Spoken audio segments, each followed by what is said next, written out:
amateurs éclairés et buveurs très illustres. Ce sont les chroniques du vin de Saint-Estèphe, number 5. Aujourd'hui, deuxième volet historique de la commune Saint-Estèphe. On a vu hier que le fleuve Gironde permet à Saint-Estèphe de se développer pour le transport et le commerce du vin, puisqu'il reste le moyen le plus fiable. Et à partir du XVIIe siècle, de nouveaux clients apparaissent, notamment les Hollandais. Ces derniers inaugurent de nouvelles habitudes commerciales, car ils achètent beaucoup de vin qu'ils distillent dans leurs entrepôts.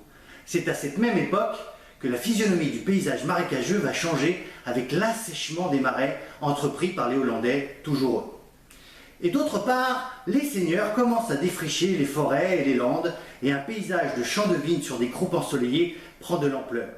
Les croupes, ce sont de petites collines. La situation privilégiée du port de Saint-Estèphe permet un bon accostage des bateaux. Sa position avancée lui confère une protection naturelle contre les violences de l'estuaire. Ainsi, l'activité prospère. Un grand changement s'opère au XVIIIe siècle.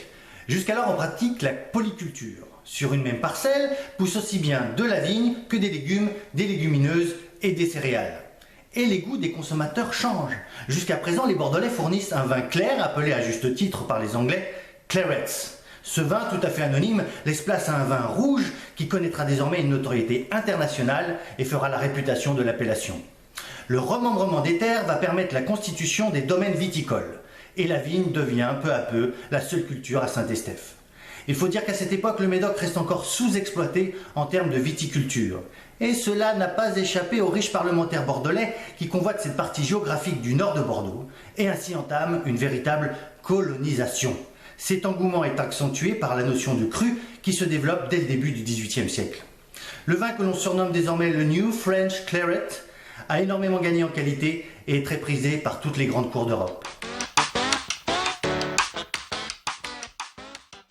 Le siècle des Lumières voit ainsi l'émergence de propriétaires puissants, à l'instar du marquis de Ségur, surnommé le prince des vignes, qui après avoir acquis Laffitte et Latour en 1716, jette son dévolu sur Calon. On peut également citer Guy Lacoste de Maniban, chevalier seigneur d'Estournel, dont le fils poursuiva l'œuvre en achetant une centaine de parcelles entre 1790 et 1853 pour établir son domaine sur la colline de Cos. Calon-Ségur, Cos d'Estournel, Cos-Laborie, j'en passe et des meilleurs.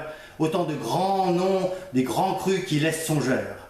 Justement, demain, on verra comment sont nés ces crus classés en 1855 et on parlera de l'appellation communale Saint-Estèphe. Alors je vous dis à demain, 14 h.